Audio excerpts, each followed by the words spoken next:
दोस्तों आज से कुछ 300 से 400 साल पहले हम सिर्फ इस बात का ही अंदाज़ा लगाया करते थे कि आखिर धरती पर जीवन की शुरुआत किस तरह से हुई होगी और कैसे कैसे वो जीव आगे जाकर विकसित हुए होंगे। आज से करोड़ों साल पहले एग्जिस्ट करने वाले जानवरों की हाइट इतनी बड़ी क्यों हुआ करती थी और उसी के मुकाबले आज के जानवर छोटे क्यों हुआ करते हैं। अगर हमारे सभी पूर्वज आज से तकरीबन 4 से 5 बिलियन साल पहले सिर्फ मांसाहारी जीवन पर ही निर्भर रहा करते थे तो उनको ऐसी क्या ज़रूरत पड़ी कि उनको अचानक से शाकाहारी जीवन में आना पड़ा। दोस्तों इतना तो हम सभी जानते हैं कि हमारे पास किसी तरह के रिसोर्सेज का भंडार हो तो हम कभी भी किसी नए टेक्नोलॉजी को आमतौर पर डेवलप नहीं करते। अब ये भी हम हमेशा से जानते हैं कि दुनिया में मांसाहारी जीवन जीने के लिए खाने का अंबार लगा हुआ है। फिर आखिर ऐसी कौन सी घटना घटी जिसके चलते हमारे पूर्वजों को अचानक से शाकाहारी भोजन की तरफ स्विच करना पड़ा। आज के इस वीडियो में हम उन सभी अनसुने और अनकहे सवालों के जवाब देने वाले हैं जिनके बारे में शायद आपने कभी सोचा भले ही ना हो, पर उनके जवाब आपकी सोच बदल कर रख देंगे। तो ऐसे ही कुछ रोचक और विचित्र सवालों के जवाब जानने के लिए चलिए शुरू करते हैं आज के इस रोमांचक वीडियो को। आज से लगभग 300 मिलियन साल पहले से जब धरती पर डायनासोर से भी पहले ट्राइलोबाइट्स का राज हुआ करता था।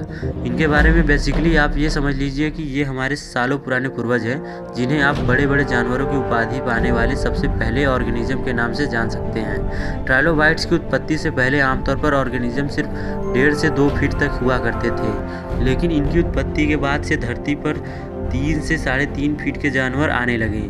इनके बाद जो धरती के जीवन पर विकास की लहर दौड़ी तो फिर उस लहर ने कभी भी पीछे मुड़कर नहीं देखा। देखते ही देखते 2 करोड़ सालों में ये 3 से 3.5 फीट के ट्राइलोबाइट्स कब जाकर 85 फीट के ट्राइडोर्स में बदल गए पता ही नहीं चला। ये सिलसिला अनंत काल तक शायद यूं ही चलता रहता, लेकिन ईश्वर को शायद कुछ और ही मंजूर था, जो बया ही सही लेकिन रचनात्मक की ओर एक पहला कदम था। जहाँ एक तरफ सब कुछ बिल्कुल परफेक्ट टाइम और स्पीड पर चल रहा था तो वही दूसरी ओर इसी बीच दूर से एक उल्का पिंड आया और उसने पूरे जैविक इतिहास के करोड़ों साल की मेहनत एक पल में धूल में मिला दी। नतीजा धरती पर कई साल लंबा शीतकाल और डायनासोर की विलुप्ति। ये एक ऐसा पल था जब शायद जैविक इतिहास वापस से या तो हमेशा हमेशा के लिए खत्म हो सकता था या तो इस तबाही के बाद सिर्फ छोटे स्तर तक ही सीमित रह सकता था। खुशकिस्मती से हम बहुत भाग्यशाली रहे क्योंकि इतना कुछ होने के बाद भी जीवन को पनपने का एक दूसरा अवसर मिला। इसमें भले ही करोड़ों साल लग गया, लेकिन जीवन ने ना सिर्फ समय के साथ साथ अपनी लंबाई में इजाफा किया बल्कि भारी मात्रा में वजन भी बढ़ाया। उसी का तो नतीजा था कि ग्लाइप्टोडॉन और मैमथ जैसे जानवर इंसानों के सामने प्रकट हुए। लेकिन अगर इस लॉजिक के हिसाब से देखें तो आज के समय में जीवों को तो पहले से ज़्यादा लंबा होना चाहिए था। फिर आज अचानक से उनकी लंबाई में ये कमी क्यों आई है? हुआ क्या था कि पहले के ज़माने में सभी जानवर अपने अपने हिसाब से जीवन जिया करते थे, जिनमें से सामान्यतः शाकाहारी जीव तो पेड़ पौधों में ही व्यस्त रहते थे और वही दूसरी ओर मांसाहारी जीव सिर्फ नियमित मात्रा में ही शिकार किया करते थे। इसके अलावा उनकी रिप्रोडक्शन स्पीड भी इतनी ज़्यादा नहीं थी, जिस वजह से उनके शिकार करने की ज़रूरत से ज़्यादा नहीं पड़ी।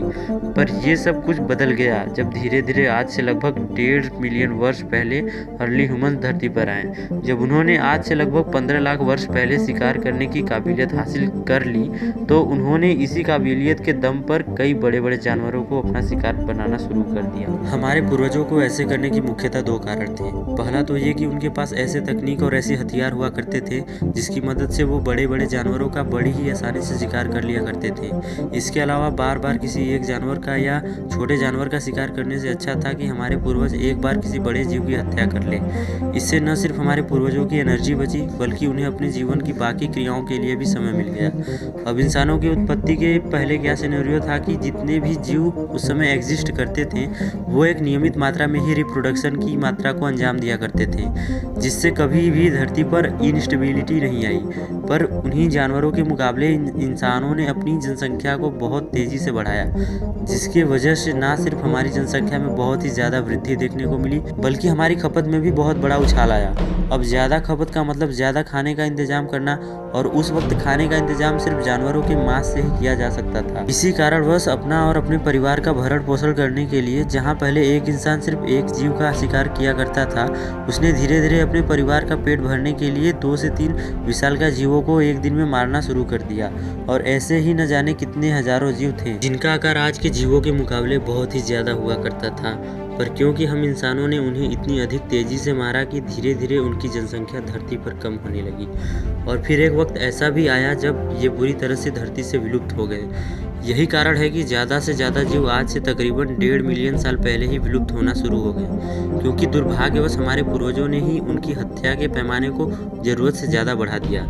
अब अगर विशालकाय जानवरों की जनसंख्या में कमी आ गई तो जाहिर सी बात है कि एक वक्त ऐसा भी आएगा जब इंसानों को पेट काटने की आवश्यकता पड़ी होगी और उनके डेली न्यूट्रिशन में कमी आई होगी। पोषण में कमी का ये असर इंसानों के अलावा जानवरों में भी देखने को मिला और ये भी एक मुख्य कारण था कि धीरे धीरे जो जानवर पहले विशालकाय हुआ करते थे उनका आकार पहले के मुकाबले अब कम हो गया। उदाहरण के लिए जैसे आज के शेरों के लिए ये अनुमान लगाया जाता है कि वो पहले के ज़माने में 2 से 3 फीट या ज़्यादा लंबे हुआ करते थे, पर शायद पोषण में आने वाली कमी के कारण धीरे धीरे पीढ़ी दर पीढ़ी उनका आकार कम हो गया और फिर एक समय ऐसा आया कि वो आज के जितना छोटे बनकर रह गए। हालांकि इंसानों को भी इससे काफ़ी संघर्ष करना पड़ा।